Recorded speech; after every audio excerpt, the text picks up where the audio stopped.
Welcome to the S.A.M. podcast, episode 1, with special guest Craig Yeomans. That was a hardcore intro. Thank you. So,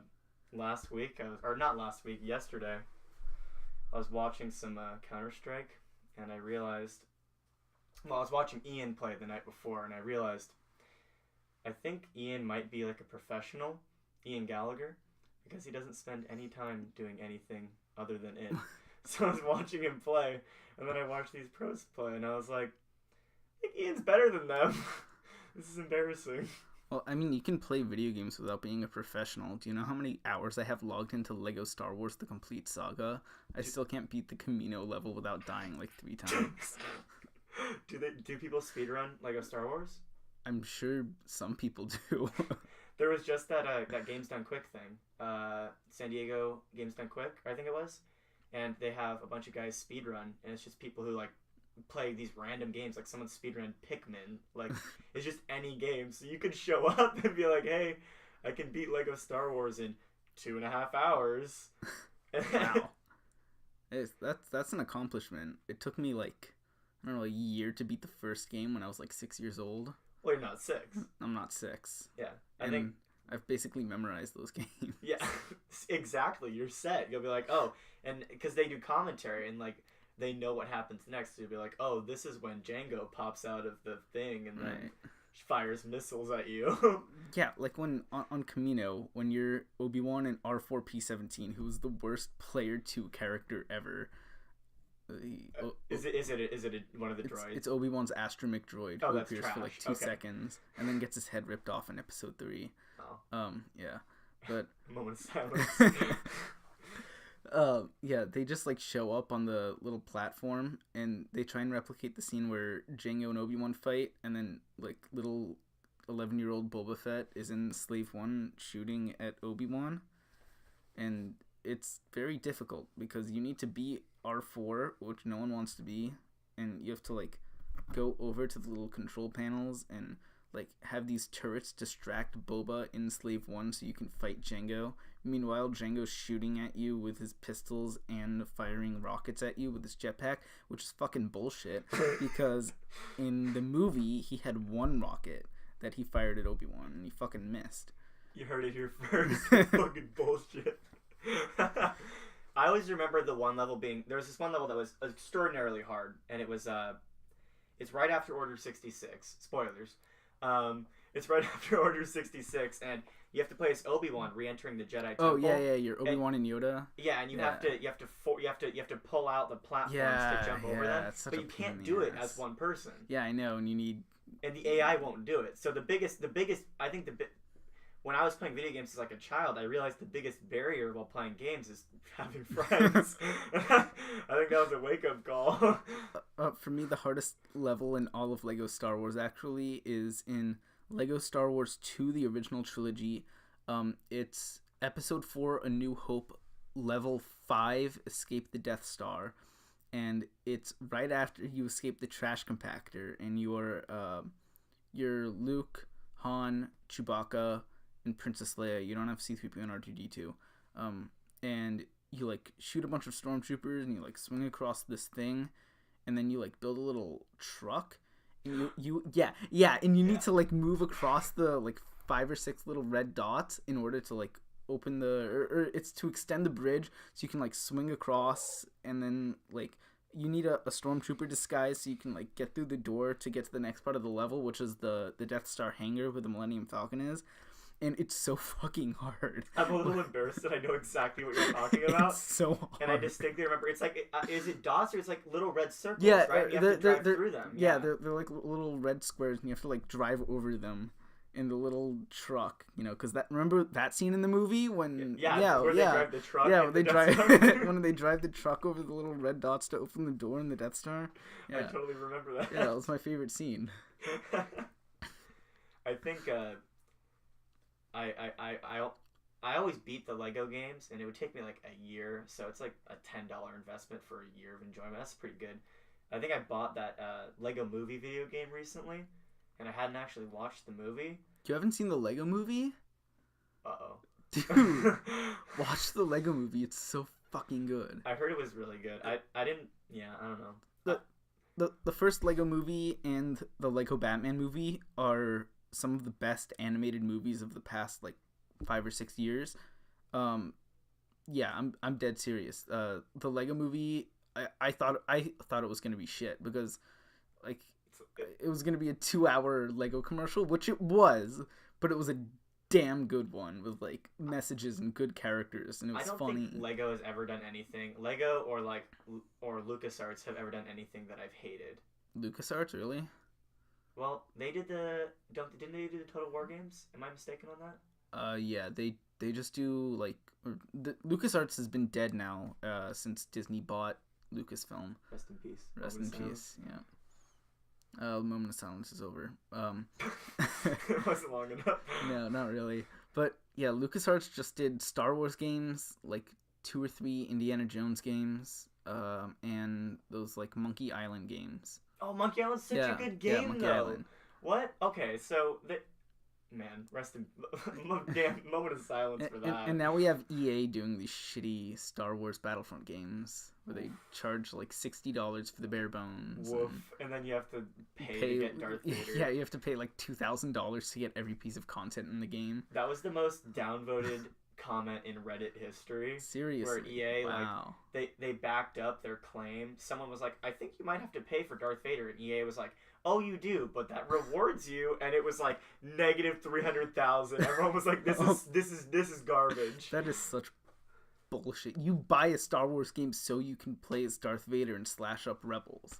I mean they should be able to do that, but like everyone, no one bought it for that reason, which is awesome because then EA is like, oh, no one bought our crappy game that we wanted like it was $2,000 to get every single piece of content in the game. It's about $2,000. Yeah. What?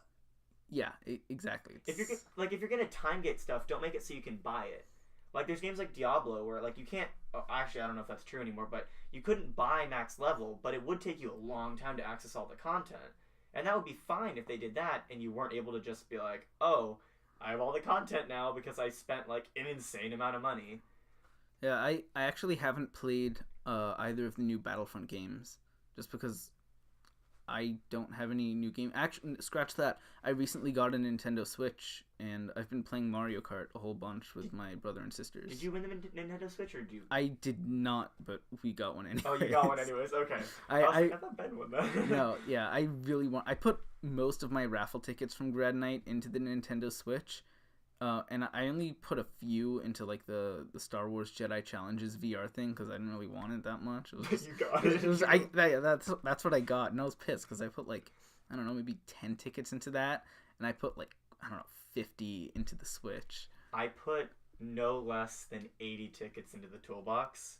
Damn. And that was, and when I put them in, there were only like 5 or 6 tickets, which means I got so screwed by the numbers on that. I was like, I put it in, I was like, there's a 90% chance I win. There's no way I don't win. And she's like, and now the toolbox, and I like started to stand up, and then she was like, someone else's name, and I was like, what? Are you kidding me? That's absurd. I managed to buy the little app-controlled BB-8 with my tickets though, and that thing is fucking awesome. Oh, I should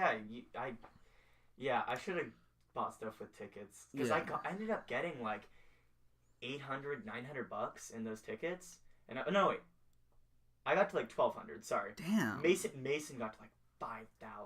Damn. Like, because we all hung out at one blackjack table and we all went all in 5 hands in a row, and the dealer busted 5 hands in a row, so we just kept doubling our money, and it was insane. Yeah. So go gamble. It always works out. Yeah, there were only three BB-8s, and I really wanted one because I knew they were like $250 to buy one at not Toys R Us anymore, but another rest in peace brothers.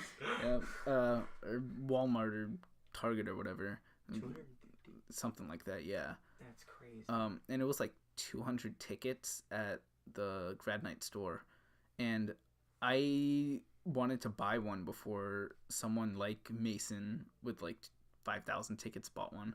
Just And, on a whim. yeah, like on a whim, because that's like something I've wanted for a while, and I know my little brother Lev had wanted for a while. So I took a loan from Jared for like 60 tickets, and I bought one, and I paid him back because Susan McKay may or may not have slipped me like 100 tickets. That's awesome. Yeah. I at our blackjack table, every time someone would like, okay, so one of the hands we all doubled down and lost everything, and it was like only on like the third hand, and the dealer was just like, you know what, I feel bad for you guys, so here's all of the money you would have got if you had just won. And we were like, damn, what? I'm so surprised. Mason got like 1,200 from that, because that was like towards the end. No, it was in the middle, so he got like 600 or something from that. I'm surprised they took tickets from you. Like, I know you're gambling, but like, we didn't have anywhere to cash out. Like, Mason had to actually go up to the lady and be like, here are my chips. I don't know. They don't have enough cash here for me. Give me tickets. And she was like, here's 1,000 tickets or whatever it was. Like, here's 100 tickets. And he was like, all right, cool. I'm going to be writing my name for the next hour. Did he end up winning anything? He won the mini fridge and stuff, and then he won like 2 more, but you weren't allowed to win twice. Oh, wow. So he won multiple ones, but he won the mini fridge first. He should have been smart and put all of it into the Apple Watch and just guaranteed that. Did he want the Apple Watch more than the fridge? Yeah, the fridge was the one he wanted the least. He's going into the Navy. He can't have a fridge. Oh, I didn't know he was going into the Navy. Yeah, Oh, he literally can't have a fridge. So like, he got the most worthless thing for him. Like, he got a fridge. I mean, he can sell it. That's what I plan on doing with my Jedi Challenges VR thing. Is it wait, so VR, is it like a thing? I haven't opened the plastic yet because I want to sell it because it's worth like $200. Oh. Yeah. It's like a big thing. But I honestly don't have much interest in it. Like, if it weren't Star Wars, I wouldn't even put any tickets into it. Yeah. Into the raffle. Yeah, VR stuff, I mean, it makes me queasy, so like, yeah, yeah. I don't know if you want to mess with it. But it comes with like 2 headsets and then like a little VR lightsaber hilt. That's cute. Yeah, but something I noticed on the back of the box, the lightsaber hilt is it's the Skywalker lightsaber, you know, the Episode 3 Anakin, Luke, and Rey lightsaber, which is a blue lightsaber, right? It has a blue it's green on the back. Yeah. Yeah. I knew every time there's a continuity error in Star Wars merch, I feel like I hear about it from you. You're like, you know what? That ain't right. That's not. I mean, if they're gonna be selling this game for $200, then they might as well get the box art accurate. I feel like they should have some like super fan go over all merch, like all companies. When you're about to sell merch, have someone be like, no, that's not correct. Hey, I'm currently unemployed. hey, Disney, hire me. I'll give me your toys for free. I'll send them back if they're bad. Yeah, I'll send them back. Yeah, yeah, you'll get those back, Disney. Yeah. Speaking of lightsabers, the one thing, and lightsaber colors, the one thing that I did not like about the end of The Last Jedi, a movie that I know you didn't like that much, but I loved like 80% of it at least. But the end of The Last Jedi, when Luke like force projects himself onto Crate and confronts Kylo Ren, I think that's one of the best scenes in Star Wars history. Yeah, it's damn good. The reason I think it's great is because like that is the most Jedi-like thing to do, because I mean Jedi are all about non-violence and all that good stuff, and Luke just, you know, he basically kills himself to fuck with Kylo Ren. Yeah, that's pretty cool. It's pretty cool. The one thing I did not like about that scene was the one thing that tipped me off while watching the movie that it wasn't actually Luke Skywalker physically on the planet Crate was his lightsaber. He was using, you know, Anakin's old lightsaber, his old lightsaber from episodes 4 and 5 that he lost on Bespin in his duel with Vader, and then Rey used in 7 and 8. But my biggest problem with that is I get why the filmmakers chose to give him the original blue lightsaber, because, it's the original blue lightsaber, and it's the most recognizable lightsaber in Star Wars history. Yeah. And I guess they wanted to tip off the audience a little bit that it wasn't actually Luke Skywalker there. But it doesn't Did anyone notice that? Yes, actually. Quite a few people I've spoken to have noticed that. And no, I mean, like, when they first watched it, was that what they were focused on? Like, whoa. That was the first thing I noticed when Luke went out to confront Kylo. He pulled out his blue lightsaber, and at first I thought it was a continuity error. Because Luke should have had, in my opinion, he should have had his green Return of the Jedi lightsaber that he actually used in the flashback scenes in The Last Jedi when, he's in Ben Solo's little hut and he turns the lightsaber on. Yeah, that scene. Yeah. But, and it's canon that he still had the original, or not the original, but the Return of the Jedi and Last Jedi green lightsaber with him on Ahch-To, the planet he was on. And the reason it's stupid that he didn't have that and he had the blue one is because if you remember at the end of the throne room scene, which is also one of the best scenes in the movie, I think, when after Rey and Kylo Ren kill all the Praetorian guards and right before Holdo hyperspace smashes through Snoke's ship, the Supremacy, Kylo Ren and Rey destroy. Oh, that was my phone. Kylo Ren and Rey destroy the lightsaber. When they're like using the Force and pulling the original blue lightsaber apart, and they break it. Kylo Ren was there when the lightsaber broke, so he should have known that lightsaber is gone. And Luke should have known that Rey was in possession of the blue lightsaber. Therefore, he should have appeared with his Return of the Jedi green lightsaber. Yeah, that makes sense. Kylo Ren, but I mean, like, also Kylo Ren probably wasn't focused on that. I feel like he's the kind of person that was more just like, someone's standing in my way. And obviously, and I'm actually of mixed mind on that scene now because I started off and I was like, I didn't realize he was like a hologram, and I was like, this is the silliest thing I've ever seen. When like they were just nuking him and then he was still there. I thought they were genuinely trying to pass that off as something that happened, and I was like, good lord, this is so stupid. But then when it was like, oh, he was actually like channeling the Force, or I don't know the technical what he was doing, but whatever he was doing, when I found out he was actually doing that, I was kind of like, you know what, that scene was okay. That scene was fine. The Last Jedi has grown on me, but it ain't one of my favorites, but it's grown on me from like, it's not a 4 out of 10. It's like a 6.5. 6.5. Wow, that's pretty low. I'd give it like an 8.5 probably. It's -3 points for Space Leia, Frozen Space Leia. Okay, so when I was in the theater the first time watching it, I thought that was the end of Leia Organa, because I mean Carrie Fisher died. That would have made sense. Yeah, and then they showed like her body in space, and I'm like, oh cool, they're doing like a nice little send off for Carrie Fisher, and then she used the Force to go back to the Raddus, the name of the Resistance flagship, and I didn't hate it at first because it's not that, if you think about it, it's not that big of a feat when using the Force, and we've seen Leia use the Force in several previous movies. In Empire, she spoke to Luke when she and Lando were leaving Bespin, and she told Lando to go back.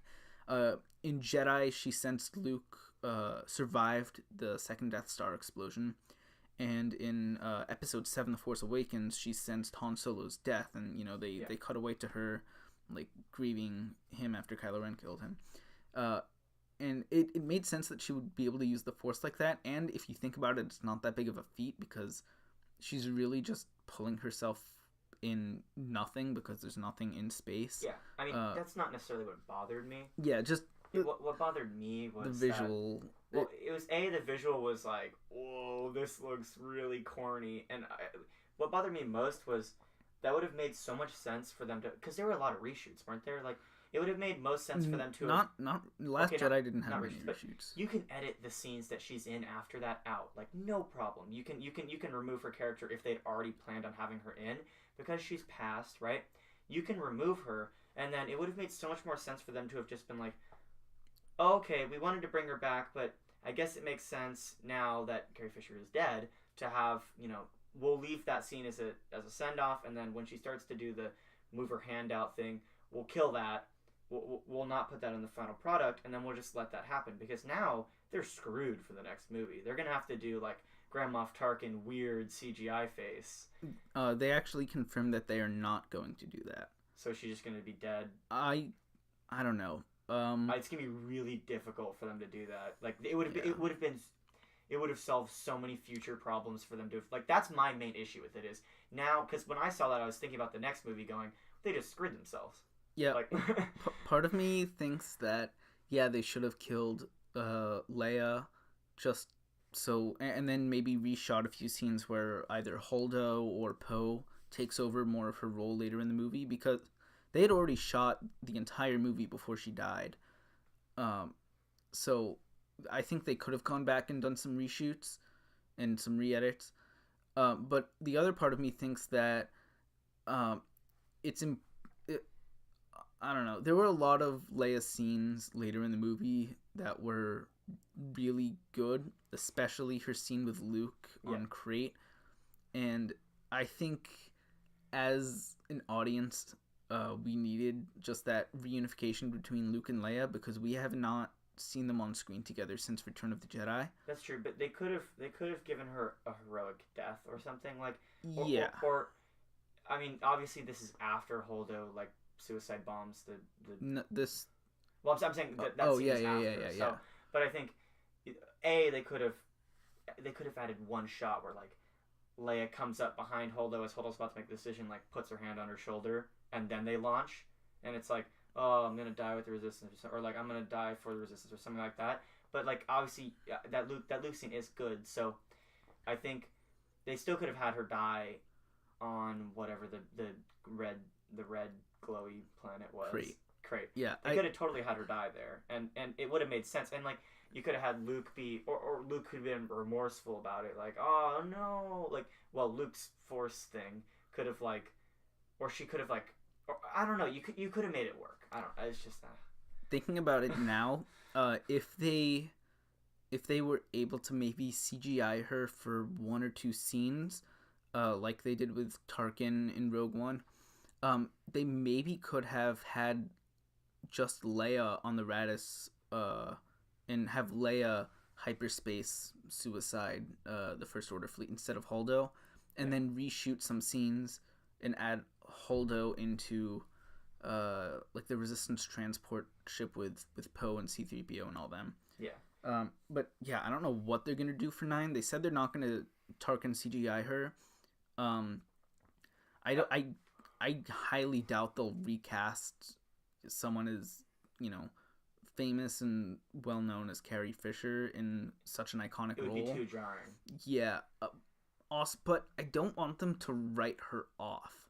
Yeah, that's my issue with it, is they really wrote themselves into a hole, because they really would have only had to Tarkin her for 2 or 3 scenes in The Last Jedi. Now they're going to have to go all out and have a lot of Tarkining, or they're going to have to write her off. Like, what they've cornered themselves into a really bad end to her character, I think. And if they give her a good end, it's going to be weird, because it's going to be like this whole thing is CGI'd. And back to the Tarkin thing, why didn't they... I think they should have just casted, like, Charles Dance, like, Tywin Lannister.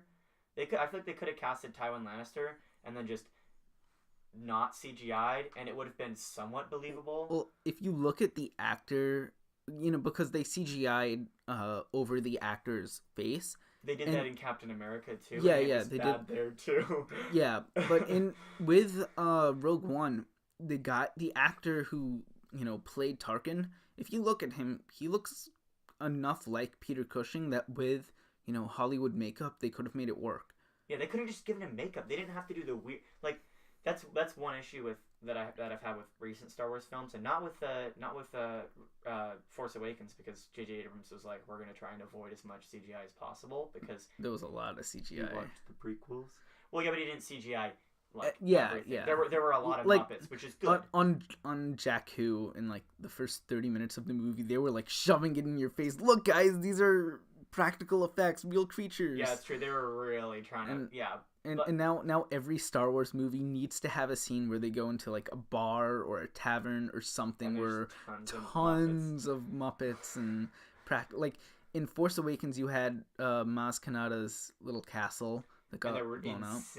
Insane amounts. It was basically the Mos Eisley Cantina scene redone. Rogue One, I guess you had bless you. I guess you had Saw Gerrera's little enclave on Jeddah. He had quite a few aliens there. Like there was a Twi'lek who actually canonically is Bib Fortuna's cousin. There were a few aliens like playing Jajarek. And then in Last Jedi you had Canto Bight, which that was a scene. And that was in Solo you had the little gambling area on Vandor where they meet Lando. I love how Lando's just conveniently on the planet Vandor where they already are in Solo. Solo was not good. No, I really liked Donald Glover as Lando. Honestly. Yeah, I think he was hardly in the movie. The best part of the movie was Donald Glover as Lando, and actually, I really liked the villain. I thought he was Dryden. I thought he was really intriguing. Oh, I thought he was actually one of the worst Star Wars villains. I thought he had more mixed morals than everyone else. Like he seemed a lot like an actual crime boss in that, like, I guess Jabba the Hutt just feels like a ruthless bastard, right? And like Jabba the Hutt's a good villain, but like, what's his name? Dryden Voss. Dryden, no relation to Quinlan. Okay, I remember I asked that while we were watching. I was like, Quinlan Voss's brother? I was pissed. I mean, why not? Like, throw us a fucking bone. Like, just say he's like, you could have had Dryden say like, oh yeah, my second cousin once removed, Quinlan is out there on Kashyyyk doing something. I don't know, something. Literally anything. Anything. Or maybe he could have had like, I don't know, a Clan Voss tattoo. Because he had like those weird face stripes, like he had everything. Yeah, like I mean, I liked him though because he was clearly unhinged. Yeah. I hated Emilia Clarke's character. Garbage character. No.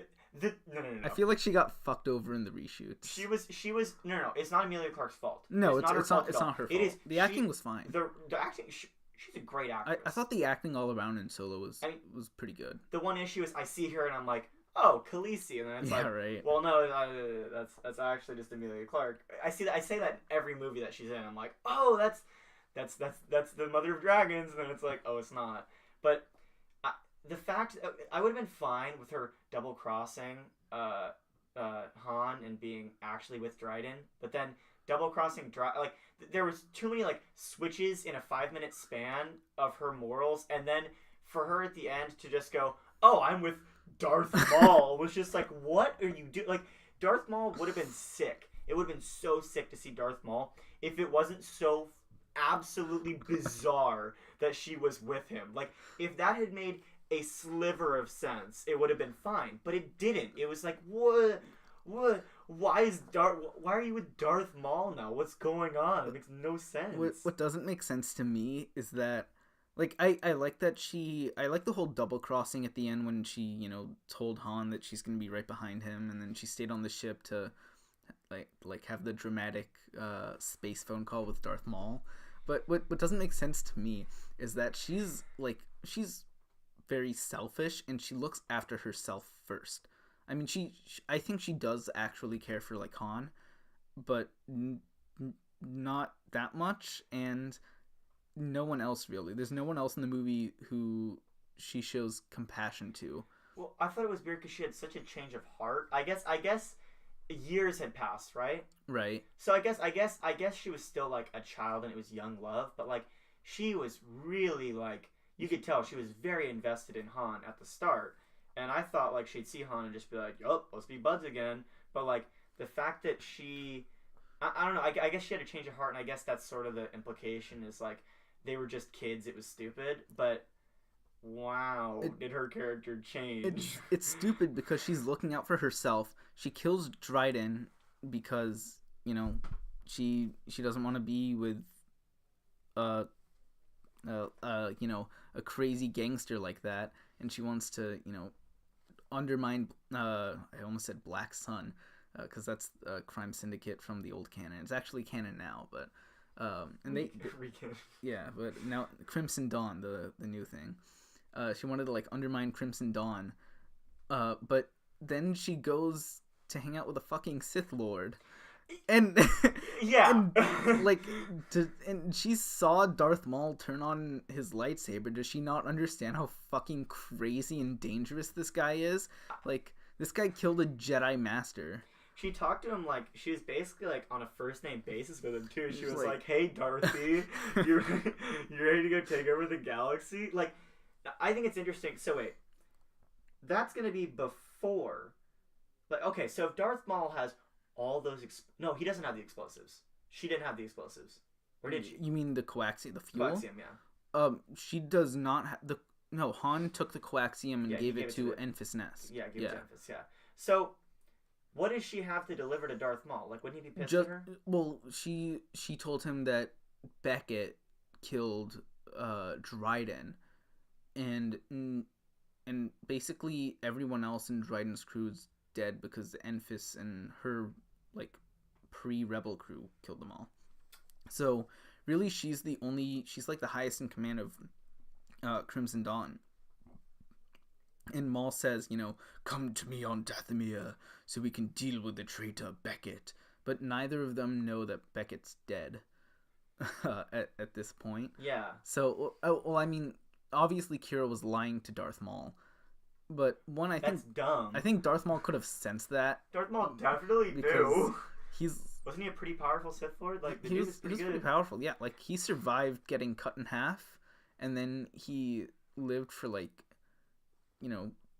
12 years on a fucking garbage planet with spider legs in the Clone Wars. Man, that was jarring. Yeah, I mean, I actually liked how they brought. I didn't like how they brought Darth Maul back in the Clone Wars, but all the Clone Wars episodes with Darth Maul after they brought him back to life, those are some of the best really episodes in all of Star Wars animation. And he's also the best part of Star Wars Rebels, which I'm so fucking glad that terrible show ended. You liked it for a little bit. I like. There's some parts of it that I like. It's like the clickbait of Star Wars. Like, they have like Darth Maul is in it. Grand Admiral Thrawn is in it. Oh, they're just. But they're like Thrawn does jack shit. He's the main villain for 2 seasons. He does nothing. He does absolutely nothing. Darth Maul is in the season 2 finale, which is those 2 episodes in the season 2 finale are the best 2 episodes of Rebels by far. That's the stuff where Ahsoka confronts Vader, and so Maul is on Malachor, which is like this ancient Sith planet, and like Ezra and Kanan and fucking annoying ass Chopper go there, and with Ahsoka. And they see, like, they run into a bunch of Inquisitors, and then Ezra runs into Darth Maul, and Maul, tries to train Ezra as his new Sith apprentice so he can one day overthrow Sidious. And Maul's keeping, Kanan, Ahsoka, and Ezra on Malachor to bait Darth Vader, because his plan is to get all of these Jedi and pseudo-Jedi to team up to take Vader, because he thinks the 4 of them together can take him. They end up killing the Inquisitors. Vader shows up. I really wanted a Vader versus Maul fight, but they didn't do that. Instead, Maul cut Kanan's eyes and made him blind, and then he escaped in one of the Inquisitors' TIE fighters. And then Vader fights Ahsoka, and it is such a great fight scene. The best moment of that fight is Ahsoka gets the jump on Vader and cuts open his mask, and she finally sees that Vader is Anakin Skywalker. She finally gets the evidence that Anakin and Vader are one and the same. And she says what happened to Anakin? And Darth Vader's Anakin Skywalker was weak, I destroyed him. And she's like, I will avenge him. And he's like, revenge is not the Jedi way. And then in the most badass way ever, she ignites her lightsabers and says, I'm no Jedi, and then fights Vader again. And it's is fucking amazing. And then it would have been the perfect send off for Ahsoka if Vader had killed her there. Ahsoka can't bring Vader back to the light side because no one can touch Vader's light sidiness until Luke in Episode 6. Yeah. But they fucked it up so bad because at the end of the episode, it turns out Ahsoka's alive, and Vader's like limping away from this explosion, and we don't find out what happens to her until season 4. And there's an episode in season 4 towards the end that everyone loved. It was the last episode before the 3-part finale, and it was so. It's like I hated the episode, and I liked The Last Jedi, which is weird because I like the weird parts of Star Wars, but this was fucking time travel. Oh no! Yeah, and it's like that space. It's like that planet with like the light ghost and the dark ghost, and then they have the dad. Mortis? I actually in Clone Wars. I liked that. Yeah, but that was weird. It was weird. Those episodes actually grew on me, and this. When I first told you I'd watched it, you were like, "I hate that episode," and then as time passed, you're like, grown on me. Yeah. Those 3 Mortis people, the son, the father, and the daughter, they're like, there's like a picture of them in that episode. They're like part of the whole Force time travel thing. Oh god, but, of course. Well, it's not. It's weird. So like, Ezra goes to like this Imperial like excavation site. It's a total ripoff of Raiders of the Lost Ark. And there's this dude named like Hayden or something, and he's just a total ripoff of Belloc from Raiders, and Ezra like goes through this wolf portal. It's like this Force Wolf portal, and he ends up in this place called the World Between Worlds, which is actually pretty interesting. He like goes in and he hears like voices from characters throughout all the movies. Like he hears Luke, Anakin, Obi-Wan, Qui-Gon, Leia, Han, Jyn Erso, Rey. I think he hears Finn. And it's a pretty cool moment because he's like seeing the entirety of the Star Wars universe in this one place, and then he sees these portals, and they have to explain how Ahsoka survived because they just like there was a big explosion in the middle of Vader and Ahsoka's fight, and then the next shot was like Vader limping away and like a very dark shot of Ahsoka going deeper into the Sith temple, and you couldn't really see what was going on.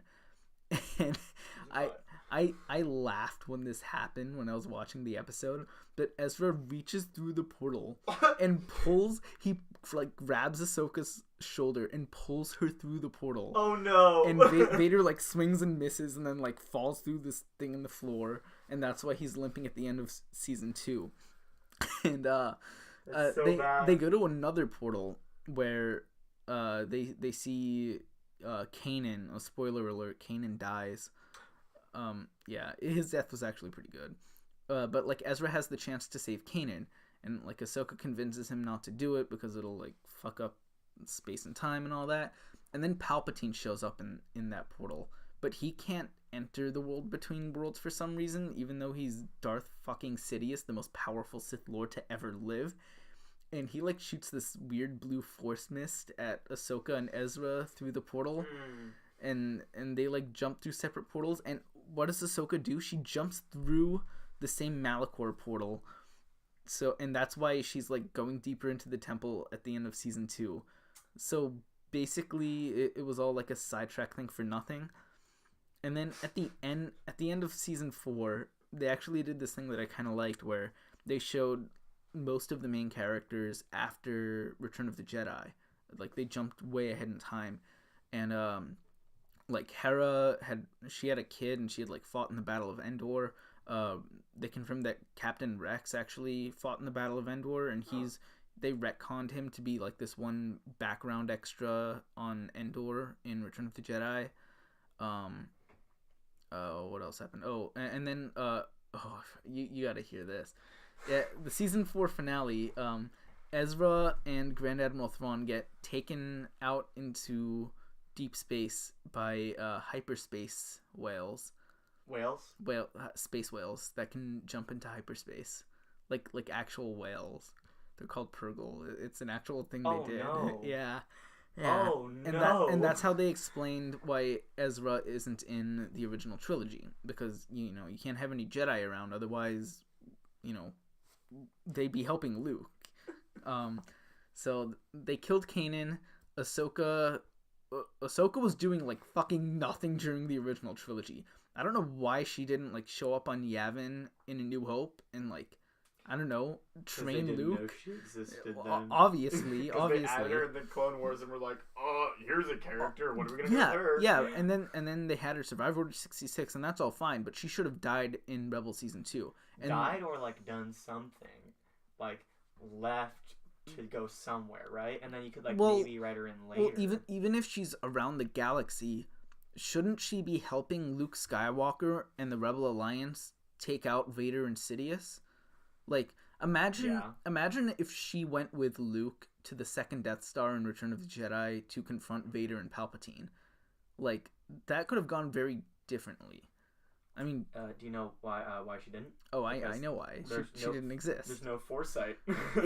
They just write characters in, and they're like, this will make sense later. And like Sabine's looking at this picture of Ezra, and she's like, "I'm gonna find you, Ezra." And then Ahsoka shows up in like these Gandalf the White robes with like a staff, and she taps her staff, and she doesn't have a word of dialogue, but like her expression's like, "Let's go." And that's the end of the series. Like, they ended the series on a cliffhanger. Like, ending a season on a cliffhanger, I totally understand. But a series, but not you don't end a series on a cliffhanger. David Lynch did that with Twin Peaks. Burn in hell, David. I haven't watched Twin Peaks. Can I give you I'm gonna give you a conspiracy theory and also a question. Please. You hear about this Ahsoka Loli stuff? And do you know what Loli is? No, I don't. Loli is underage Japanese hentai. Oh. You hear about? I saw this on Reddit, and I'm not sure if it's true, but apparently legally, a character needs to be 18 for people to make like things of it or something like that. Like pornographic things? Or? Yeah. So Ahsoka, time-wise, when they released one of the episodes, they were like, "Oh, based on this like weird calendar system, she's 18 now." And then like Reddit, like I saw like posts on every subreddit about like Ahsoka Loli can happen now, and I was like, "What?" Well, so I was hoping you'd heard about that, and then also my conspiracy theory. They knew that Han was going to be a dud. Like, let's be real. Disney's quality control people, they know, or not quality control because they've put out some crap, but Disney's like committee people know when a movie's going to be bad. That Darth Maul scene is absolutely one of the reshoots, and because they were like, okay, we need to make another movie based on this, and no one's going to want another movie based on this unless we pull out like one of the cards we have, and it's probably like Ahsoka, Darth Maul, and I don't know, Lando's the other one. Those are the three things and Obi-Wan. Those are like the four things that they could get anyone to go to a movie about, right? Like, those four characters, tons of people would go to see them. So they were like, well, that movie sucked, so let's use, well, Lando's already gonna beat it. Let's use one of them. And then also they established Lando as well liked. Like, they made sure to cast Donald Glover, who's amazingly talented. That way they would, like, if the movie sucked, they're like, people will at least like Lando. So they have two options from it. And I guarantee you they thought about that. They were like, this movie may or may not completely suck, so let's just put these two guys in there just in case it's like, so, you know. So with the Ahsoka thing, I had never heard of that before, thankfully. I could totally be mistaken. I just remember seeing it all over Reddit last year. Like, it was everywhere. And I was like, I'm not interested in this, but what? Since 2008, when the Clone Wars was, first made, there have been a bunch of pieces of disgusting Ahsoka fan art that I've encountered. Why? She's a child. Well, yeah, she's 14 years old when the Clone Wars series starts. Yeah, that's repulsive. And at the end of season 5, she's 17. So throughout the series, why people were so excited. But throughout the series, she does not turn 18 in the Clone Wars. In the Clone Wars, she is 17. She turns 18 in the Ahsoka novel by E.K. Johnston, which is actually one of the best books in the new canon. It's really underrated because it's a YA novel, but it's actually really dark for a YA novel. Yeah. And it's better than most of the adult Star Wars novels in the new canon. But she's 18 in that, and her next animated appearance is in Star Wars Rebels, where she's in like her mid to late 30s throughout the series. So I'm gonna be level with you. I'm not super well versed in the hentai game. neither Like, am I. I'm not super familiar with We it. need to get Gage in here. Yeah, call out. Gage, I love you. Well, I'm not super well versed on like hentai or none of that, so I'm not 100% sure if that's correct. All I remember was like I saw it everywhere. It was in every sub. It was all over Reddit. It was on Twitter. I was like, what the fuck is going on? Why is Ahsoka trending? And then I found out why, and I was like, ugh, what's going on? So I have legitimately no idea if what I said was correct, but I feel like it was correct, and I know it had to do with Ahsoka hentai. So I know it was creepy. I just don't know how creepy it was. Well, what's the legal age of consent in Japan? Maybe that's 17, and then when she turned 17 in I'm gonna look that up. Yeah, look that up. Because if it's 17, then that makes sense. It's like 10. It's 13 years 13. Ew. Oh, that's disgusting. That's disgusting. Guys, not cool. Japan, what the fuck? What the fuck, Japan? That's disgusting. That's disgusting. What the fuck? I thought maybe 17, but I thought 13. I was like 17 might be more. Oh, what the fuck? what the hell? Oh, in that case... That's why there's so much weird shit in Japan. Okay. Well, in that case, Ahsoka was always over the age of 13 in the Clone Wars, so... Yeah, that's fucking weird. I'm grossed out now. I'm repulsed. That's disgusting. 13... That's like 6th grade. Oh no! It's a middle schooler. That's disgusting. That's a child. Let's talk about the the Darth Maul thing. We're on the Darth Maul. So with your Darth Maul Solo conspiracy, I'm totally with you. However, Solo made shit at the box office. Like, it's the first Star Wars movie to lose money for the studio. Yeah. Which... That's what I'm saying. I think they knew it was going to lose money, but they knew they would attract people who didn't even watch it just by going, oh, Darth Maul was in it? Well, the problem with having Darth Maul in future movies is they pulled a dumbass move in Star Wars Rebels Season 3, and spoiler alert, he goes to Tatooine to try and kill Ben Kenobi once and for all, and Ben Kenobi fucking kills him for good this time.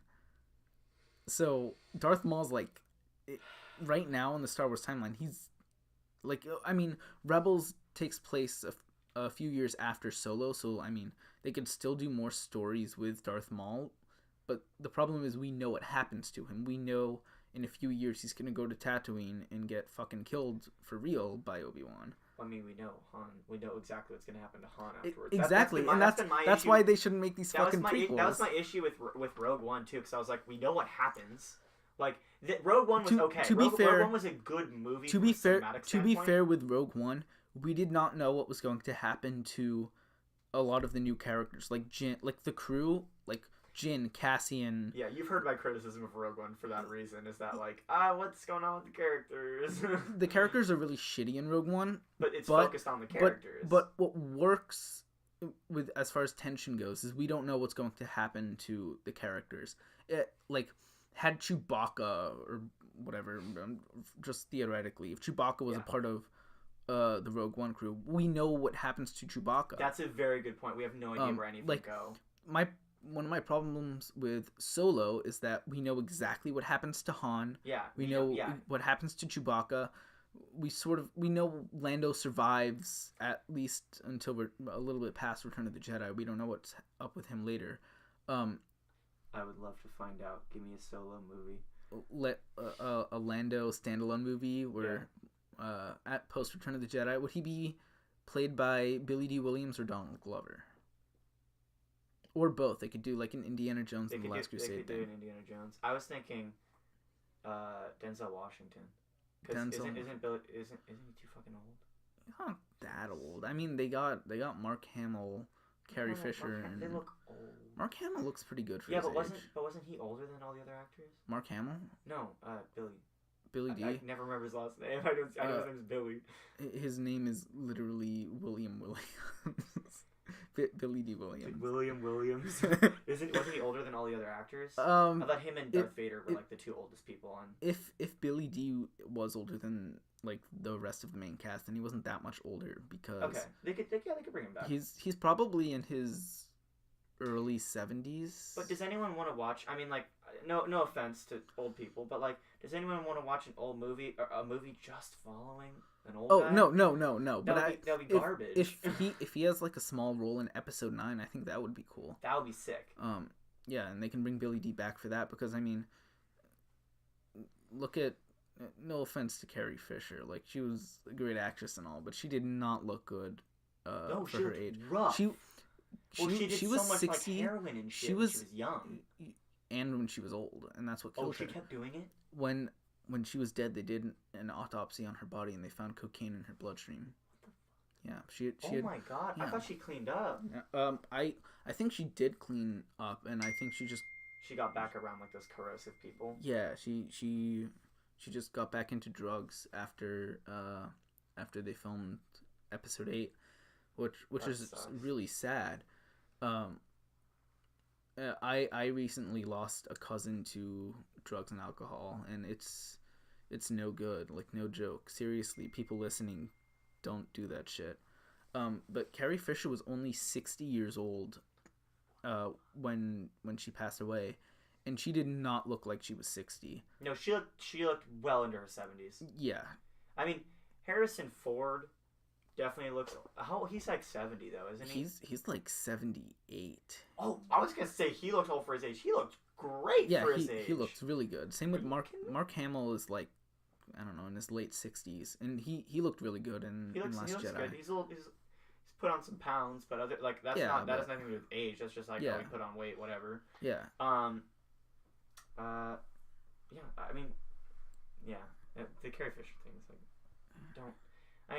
don't do drugs, but if you're gonna like have a crazy childhood, don't go back and do them when you're older, because your body, when you're like 40 or older, your body cannot your body already can't handle that stuff. But if you're doing it when you're 40, it's like, I'd say it's 50-50 odds you die. Yeah. Every time you do a line, you're gonna die. Well, look at all of the celebrities who died in like the past 2 years. They all died because they did cocaine and heroin and crack in the 80s. Like David Bowie, when he died in 2016. What do you know what killed Alan Rickman? Because he died like 2 days apart from. I don't remember what killed him. That'd be something to look up. Yeah, I'm gonna look that up now. I mean, you see it with I'll cover time. You see it with lots of rock stars where it's a lot of people who are really big in the 60s and on. I'd say 60s through the 90s. Oh, Alan Rickman. Oh, okay. So Alan Rickman, he just had cancer. So that's not even his fault. That sucks. Yeah. No, that's I mean, it sucks even if it is your fault, but like, that sucks a little bit extra. Yeah.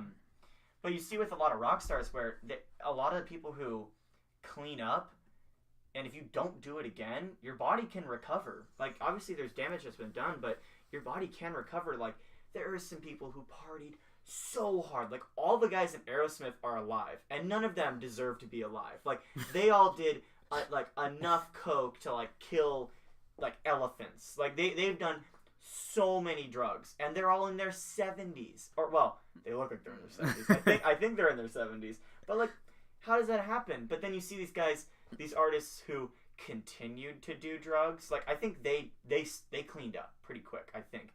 But you see these people who just keep doing it, and you can't do it. Like, your body just can't hang with that. And then also, once you get to a certain age, you can't do it. No. I mean, also there's some people who just lose the, I guess, genetic or health lottery, and like, you do like blow once and you die. And it's like, well, that's why you don't do it, because there is that chance, right? Like, why put yourself in a situation like that? Yeah, and it's really unfortunate because, I mean, did anyone not like Carrie Fisher? You know, she was. Or I mean, even if people disliked her, did anyone want her to die? Yeah, exactly. Like, she was hilarious. She didn't take shit. She was like a feminist icon throughout, you know, the 80s, 90s, early 2000s. and she played one of the most iconic roles in cinematic history in Princess and General Leia. She was tons of young boys' first boner in episode 5. You mean 6? Episode 6. Yeah, mine included. Mom, I really hope you're not listening to this. We already talked about the hentai for like 5 or 6 minutes and gave consent. I think that ship has sailed.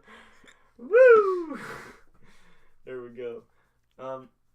Yeah, I mean, like, I don't think anyone wanted her to die. It's just, like, It's just an unfortunate thing. And, I mean, I feel sympathy, but also, like, she had... I feel like I have more sympathy if someone didn't have all of the resources to be clean. Like, she had so much money. Like, if she wanted to clean up, she could have cleaned up. Like, she totally could have. That's my issue with celebrities. It's like, guys, you have so much money. Go to rehab. You can afford it. You can afford, like, posh rehab. Like, go do it, guys. Come on. Yeah, yeah. What do you think they're going to do with her in episode 9? Do you think they're going to recast her or write her off? I think... And if they do write her off, is she dead or is she away on some other planet doing something else? So they're going to piss fans off no matter what. Yeah. I think what's going to happen is she's going to find out that Luke died and Han died. And she's gonna be like, she already knew that they died. Well, not what I'm saying is, like, we don't see much time after that. I think eventually she'll go, you know what, the Resistance is in better hands than I shouldn't be leading us, or I shouldn't be a leader of the Resistance anymore. Like, and then that allows Rey to, like, take her spot. And she sort of actually did that in episode 8 with Poe. That's what I'm saying. She continues that, and then she'll. I think, okay, so the issue is they have to CGI her. If they pick a new actress... Well, Disney's already said that they're not going to CGI her. So fans are going to be pissed. There are a lot of fans that are going to be pissed to have, like, some other just person playing her. I mean, obviously they can get someone who looks like her, or they can just do a lot of shots from the side. Yeah. Like, they can do some camera work. I mean, it's gonna be weird. Yeah. But I think they'll have her just be like, you know what? I'm gonna go be a Force ghost or something like that, and she'll straight up be like, I'm out. Or she'll go to the island that Luke was on. I think she might do that and be like, I'm gonna go visit. I'm gonna go, like, be with my brother, because I know he's dead, and I'm gonna go, like, collect his things. And then, like, they'll be like, oh no, she died from a heart attack. She was out there. Resistance, sad day, or so. Like, they have to write her off camera, because if they kill off, it's gonna be really weird if they kill off a CGI character. That's just that's a thing that hasn't been breached yet, and that's gonna be really odd. To, like, that seems almost, it seems kind of classless to do that. Yeah, I don't want them to write her off, just because that just seems disrespectful. And I feel like Carrie Fisher would want her character to live on, even if it's not her playing Leia. So maybe she restarts, like, the Jedi Temple. She's like, you know what, I'm gonna learn the way of the Jedi. I'm gonna go, like, help the younglings, and then Rey and Finn can communicate with her over hologram, and then you can pass off someone who doesn't even look like her on hologram, because like, come on, you couldn't even tell it was Palpatine when it was on hologram, because it was like or it was Maul, Sheev. You couldn't even tell it was Sheev when, like, because you couldn't tell, because, like, it's weird and it's fuzzy. Like, that's the perfect way for them to do it. So, like, she leaves immediately, and then you just keep seeing her through hologram, and I think they can totally do that, and that wouldn't be disrespectful, keeps the character alive, and also they can, like, give her a service that makes sense. I think that can work. I also just had a thought. Opening scene, it's a wide shot, and it's Leia in like, I don't know, Alderaanian robes or some shit. And they're shooting her from behind, right? So it's just her back. You don't see her face, so they can get, you know, any actress, or they can use CGI, whatever. But it's not her face. You're not seeing her face. So you're just seeing, like, the back of her hair and some robes, and she's looking off into the distance, and she fades away, and her clothes collapse to the ground, and she Force ghosts out of there. I love that. Yeah. And that way they can start the movie with maybe a nice funeral scene for big applause. For Leia, big applause. It would be a respectful send-off, and it would also be a good way to start the movie on a down note for the Resistance, assuming that the good guys are gonna win at the end of the movie. Because I mean, who are we fucking kidding? They're gonna win at the end of the movie. They have to. They have to. Whether they, you know, I mean, they're gonna destroy the First Order somehow. They're gonna have Starkiller Base 2. and Poe's gonna fly his X-Wing. 2 stars. Yeah, right. With like a metal pole. It is our biggest station yet. It's got like 2. It's got 2 bombs. It's got 2 things on it. There's a Death Star floating above it. It's like, how are we gonna deal with this? Oh no, we'll blow them all up. If they do another fucking Doomsday space station, they have to. What else are they gonna do? Anything else? Dude, they've already established that that's what they do. I would rather them do literally anything else. I think it would be beyond hilarious if they had another one. Like, if it would be so self-aware if they were like, oh, remember, like, or you know, like they had this shot where they were like, oh, it's the Death Star. Yeah, and this is the Starkiller Base. This time it's like they harness a galaxy, right? Or like the Kessel Run, like that whole like that lightning thing. They're like they harnessed it, and that's a weapon now. And then they show the size. They're like, look how big it is. That would be the funniest thing. That would be so self-aware. And I wouldn't hate it because it would be so self-aware. They'd be like, we get it. You're tired of doomsday devices, but this is funny. But they already kind of did that in Force Awakens. And that was probably my least favorite part of Force Awakens, that they had another fucking Death Star. Yeah, sure, they call it Starkiller Base. It's not the Death Star 3, but who are we fucking kidding? It's the Death Star 3. The scene where they showed the size of the Death Star and then Starkiller Base. This is the Death Star. That was literally so telling. This is Starkiller Base. That was so telling. And it was like, okay, guys, we get it. You're self-aware. Someone even says, it's another Death Star, and Poe's like, no, this is much worse. This is different. And then Han's like, we have to find a way to blow it up. There's always a way to do that. Poe was Disney. Every other character is everyone else. Poe was like, oh yeah, we can do it, and then it's like, can we? And Poe blew up the Death Star Starkiller Base. He blew it up so easily. Starkiller Base was absurdly easy to blow up. The Death Star was like, okay, you gotta like nail this crazy shot to hit the core because there's like it was a ventilation shaft, right? Yeah, that totally made sense. Luke had to use the Force to do that. Poe's not Force sensitive. He's just a dude. Well, they were just like, oh, you know all these batteries? Blow up the thermal oscillator. We can shoot these batteries and the whole entire planet will explode. And it's like, what? Or also, it's because they were firing it. I get that. But, like, you know what they could have done? They could have been like, oh, guys, they're blowing up the batteries. Turn it off. Yeah, right. We're not going to launch this anymore. Or, like, maybe while our base is being attacked, let's not use our doomsday thing that could kill all of us. They should have waited for the X-Wings to be picked off, and then once Poe and all the Resistance fighters are dead, then they recharge the weapon, blow up Dakar, and boom.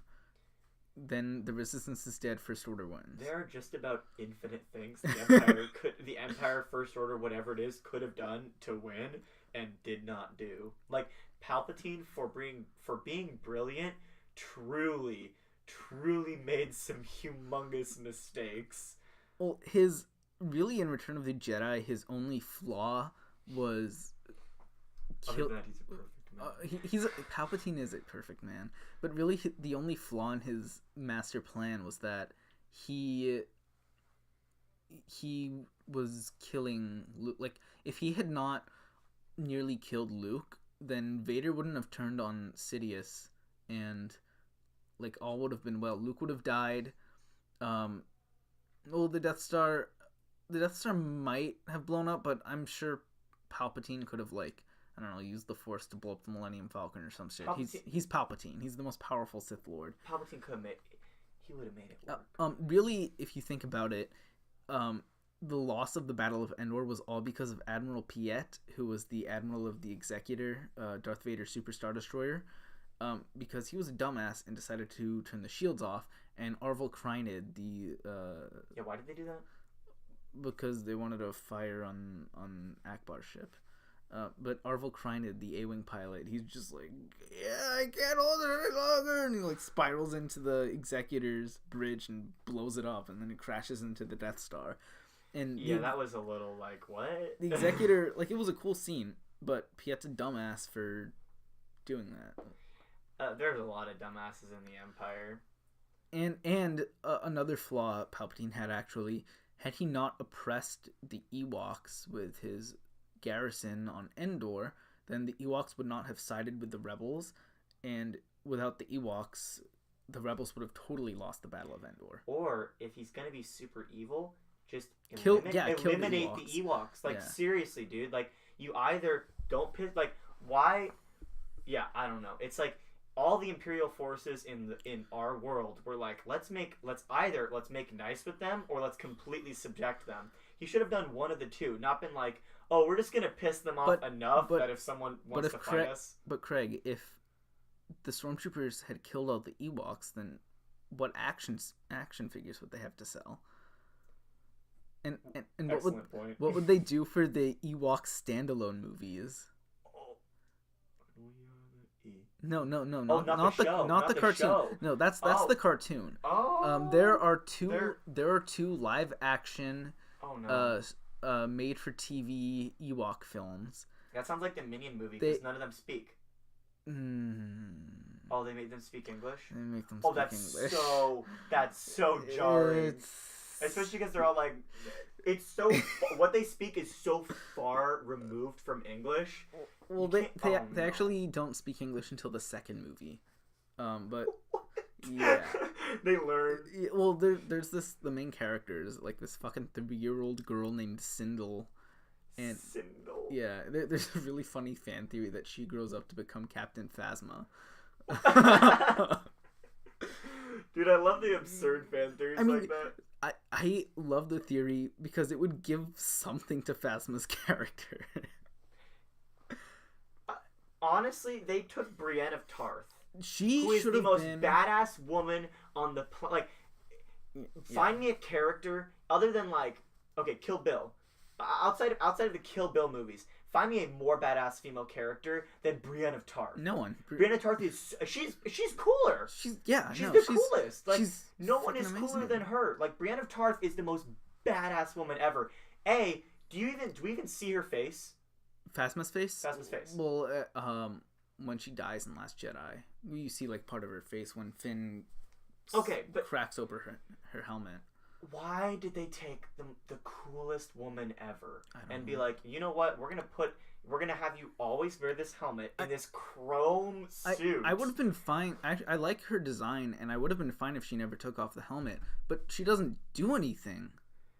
I really think they should have used the star power of like, yo, we have, to quote the Hound, Brienne of fucking Tarth.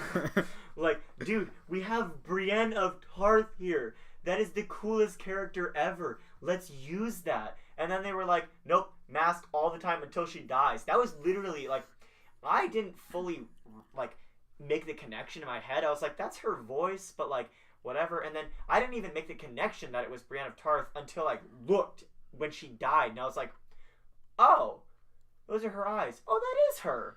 If you think about it, in The Last Jedi, she does absolutely nothing of significance. You can cut her out of the movie and nothing changes.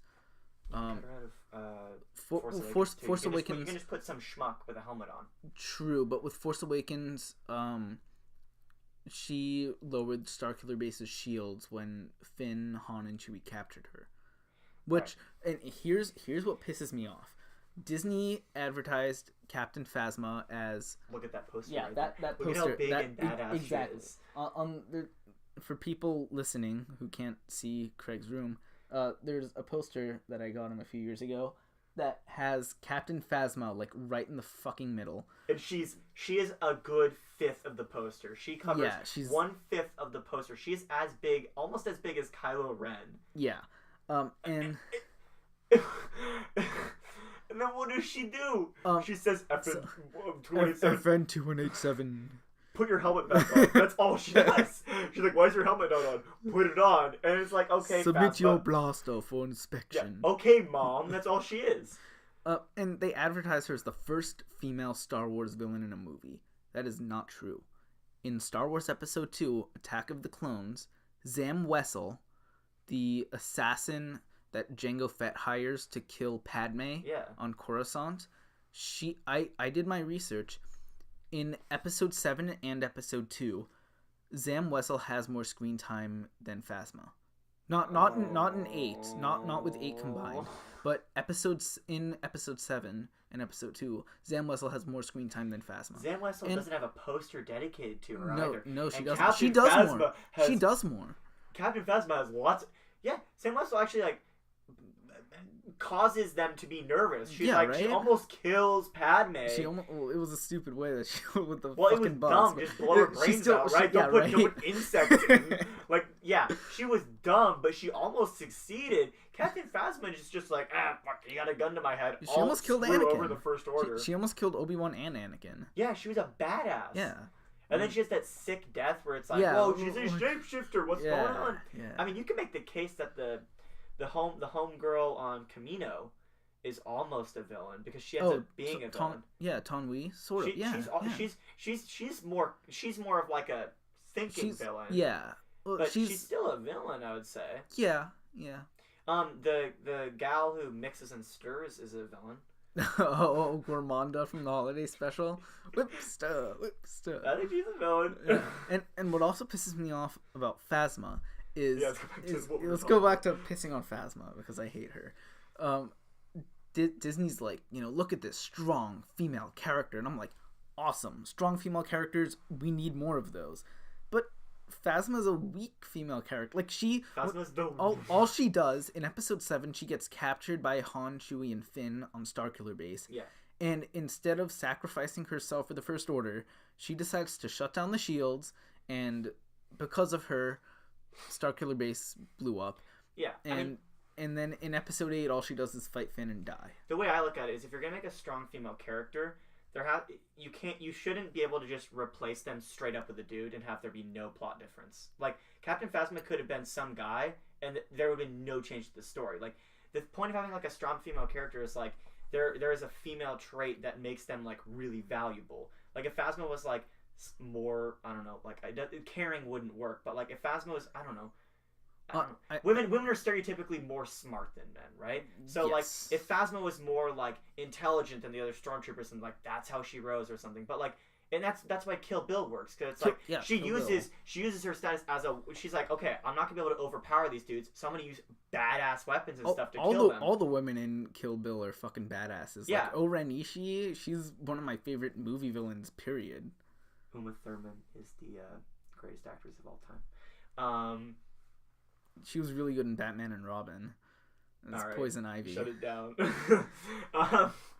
No, but for real, like, the whole point of, like, obviously you can have a female character be in a male role, and that's fine. But if you're going to advertise someone as a strong female character, you shouldn't just put them in a role where they're just a dude. Yeah. Like, Brienne of Tarth is the epitome of a strong female character. I mean, physically strong, literally, because, like, she deals with people being like, oh, she took out the Hound. She takes out the Hound, but, like, her strength is in that she battles past all the barriers that people place on her because she's a woman, and that makes her character special. Otherwise, it's like, if they never address the fact that she's a woman, it's like, then what's the point? What's the point of advertising her as a strong female character? Or Arya, because she's small, not even because she's a woman. I don't think she's a kid. She's a kid. It's Arya because she's small and she's a child. Well, I mean, yeah, and it's like, that's why Arya is cool, because she's small, she's a child, and she's a kid, and she's a fucking assassin. And Sansa's a pissy little like royalty person. Well, but she has character development. She has character development, and she went strong. through some shit. Like, she's strong emotionally, and you can't put a dude in Sansa's role. No, it doesn't make sense. Or Cersei. No, Cersei's a strong female. She's a badass. Cersei is She's badass. An evil bitch. She is twisted. But like, those are strong female characters who are done right. And even Leia. Leia's a strong female character done so well. I'd argue all the main female characters in Star Wars: Padme, Leia, Jyn, Rey. If Padme was a dude, there'd be a whole other level to her and Anakin's love affair. That would be a very progressive movie for like 2001. 1999. I thought it was 2001. It's 1999. Phantom Menace was 99, and then episode 2, 2001. Clones is 2002. 2002. And what's 2001? Shrek. It wasn't a 9/11 joke. It was just saying what happened in 2001. Yeah. That's the only thing. Shrek came out. And beat Monsters Inc. for Best Animated Picture at the Oscars. Let's be clear. I was not making a 9/11 joke. I was saying what happened in 2001. I can identify one thing. Okay. George Bush assumed office in 2001. Those are two things I can identify. The release of Shrek. The release of Shrek. 3. Okay, I couldn't identify that though. So I can identify 2 things. There's probably a game. There's probably a game somewhere that was released in 2001 that's good. I believe Star Wars Jedi Starfighter for the PS2 was released in 2001. It's really impressive that you know that. Yeah. I mean, a lot of things happened in 2001, but like that's when I think 2001 is the first thing that comes to mind because I'm a scrub. Yeah, I don't know why it came out in 2001. Maybe like the date something Star Wars happened in 2001. Nothing really, because Phantom Menace was 99, Clones was 2002. I mean, you would obviously know this, Yeah. so I'm not gonna like question you and be like, I don't know about that. Yeah, but back to Phasma, like it just makes me mad. Like, yeah, it's I want to see a female Sith Lord. That's something I want to see. yeah. Because that would be like In the new canon, the closest we have is Asajj Ventress, who is an awesome character. Asajj Ventress is sick. But she was never a Sith. She was like a dark acolyte. Yeah, I mean, just because like I don't know, that would be a cool dynamic, right? Because it would be like all the Sith are sort of like really thinking, and like it's a super like stereotypically male thing, like being like a Sith Lord. It's like I have dominion over these things, and like I want to rule. And it's like if you put like a woman in there, and like you could put a spin on it, like I don't know. I think it'd be cool. There are quite a few female Sith Lords in the old canon, like Darth Zana. Too bad they killed the old canon. Yeah, right. Darth Zana, who I think they should bring back into canon. She was Darth Bane's apprentice, and Darth Bane is canon. His like Force Ghost showed up at the end of the Clone Wars. But Darth Zana, she's a badass. She was like this kid that Bane took in and like raised her to be this crazy Sith Lord, and eventually she like betrayed him. And then because as you do, yeah, as you do as a Sith. And then in Star Wars Legacy, which takes place like 100 years after Return of the Jedi, there's this Sith Lord named Darth Talon, and she's one of like Darth Krait's like right hand women, and she's a total badass. Like she's probably the best character in the Star Wars Legacy comic series. They're in what's her fucking name? Oh, Darth Phobos from The Force Unleashed. She was like this Force Unleashed. Yeah, Force Oof. Unleashed. That game oofed. I actually recently bought the Force Unleashed Ultimate Sith Edition on Steam because it was on sale for like $4. Yeah, that summer sale is something. Yeah. I got a bunch of like, okay, so like you know like Dwarf Fortress, that game. Yeah. There's a bunch of games. Obviously, they're not like Dwarf Fortress because they're not like X's and triangles and like shapes like that. But like, I bought a bunch of games like that and I played them for like weeks, just because they were on sale. Because those games are like cheap to make, so they're like $1. Damn. Those like I don't know what they're called. It's like sandbox. They're just Dwarf Fortress games. Like that's what they are. Like, but there's so many of them, and oh god, they're so good. Yeah, when I first bought Steam, I was like, I downloaded Steam, and I'm like, I downloaded Steam so I can buy the original 2005 Star Wars Battlefront 2.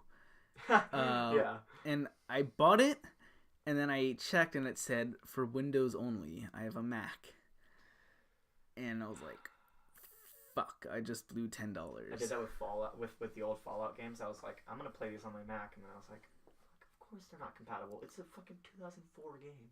Yeah. Like, just fun fact, I've had Steam since like 4th grade, and Damn. I have like. Did it exist back then? I think it did because it came out with Fallout 2, and I have like 400 something games, I think. Shit, I've played like 100 of them because when what was it? It wasn't Treyarch, but one of the don't sue me. One of those companies went out of business. The one that made like Saints Row and all those games, and they sold all their they sold every single game for like $10, and it was like 100 games. Wow. So I have a bunch of I like Darksiders 2. I got Saints Row. I got all these games for like $10, and I was like, thank you, Gaben. Praise be the Gaben.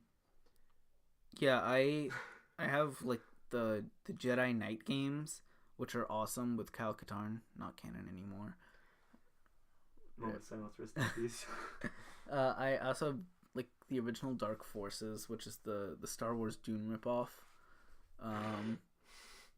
from like the early 90s. I'm just checking to see what I have. Yeah, what else do I have? Let me check. I have The Force Unleashed. I have some of the Arkham games, the Batman Arkham Asylum games. Those games are fucking awesome. I only have like a couple games downloaded on this. I have Civ and Counter-Strike downloaded on this computer. I have Indiana Jones and the Fate of Atlantis because I played that game all the time as a kid. I have Knights of the Old Republic 2. Knights of the Old Republic, one of the best video games ever. Well, this is sad. When I look up Star Wars in my games, Nothing. Oof. I have Broforce. Do you play that with Gage? Yeah, I play that with Gage.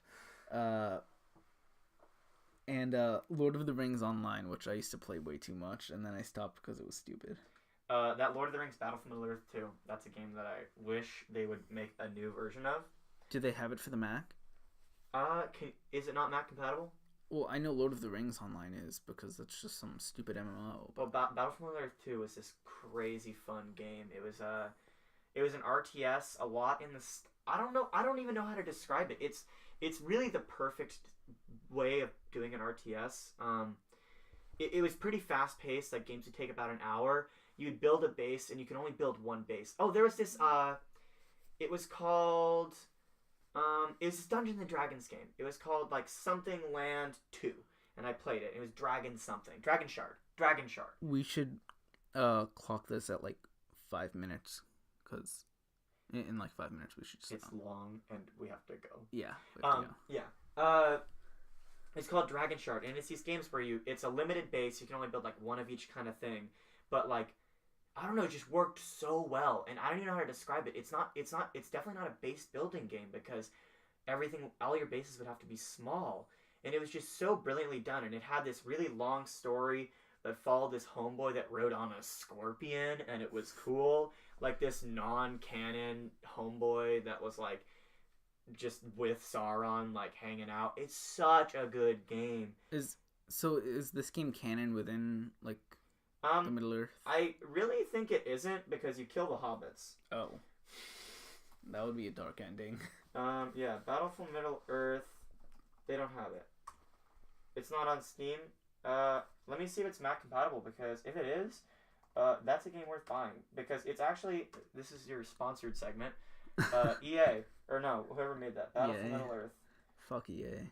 Battle for Middle Earth 2, yeah. It was... Are you using Bing? Yeah, dude, get those free Bing points, and then I buy League of Legends Champions with the free Bing points. Yeah, but it's Bing.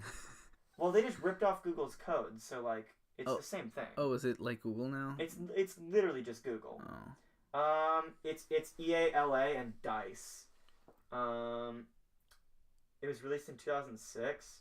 I remember I got it when it was new. This game is so good. Does it have anywhere on what it's compatible with? Plot. Here, I'll read you the plot. This is insane. The Wikipedia plot summary. Go for it. Set in the regions of northern Middle-earth, the game focuses on the events in the War in the North. For the sake of gameplay, the game takes several liberties with Tolkien's works in the film trilogy. Some characters were altered in their appearances, abilities, and roles. For instance, the combat role in the game is given to Tom Bombadil. No, it's true. Tom Bombadil's overpowered. I remember he nukes. A merry and mysterious hermit who appears in Lord of the Rings but does not take part in the war. And he's not in the fucking movies. He should have been. Peter Jackson. In addition, Peter Jackson still did a great job. Yeah. In addition, Tolkien's earlier novel, The Hobbit, leads several elements to the game, including characters such as the giant spiders from Mirkwood. The story for the Battle of Middle-earth 2 is divided into good and evil campaigns. Both campaigns focus on games fought by the newly introduced factions, the elves, the dwarves, and the goblins. The player goes through 9 fixed missions in either easy, medium, or hard difficulty mode. Hard is still easy. Narrated cutscenes provide plot exposition between missions. Here, I'll just read the evil one, because this is the really good one. So, you follow this guy named Gorkle. Evil campaign follows an alternative version of the War in the North. It's alternative. Sauron sends the Mouth of Sauron and the Nazgul to the north to muster wild goblins. His lieutenants lead the goblin army and launch an assault on the elven forest of Lorien. Despite heavy resistance, the forest is overrun, with Celeborn slain and Galadriel having fled to Rivendell. Even Karis Galadhorn collapses under the sheer force of the massive invasion.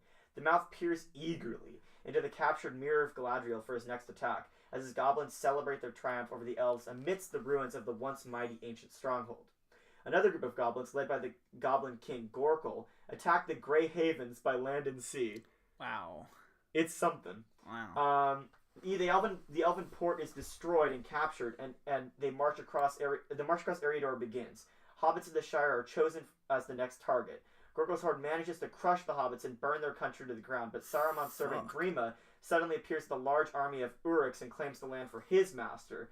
The goblins annihilate the well-trained army and kill Wormtongue, taking the Shire for themselves.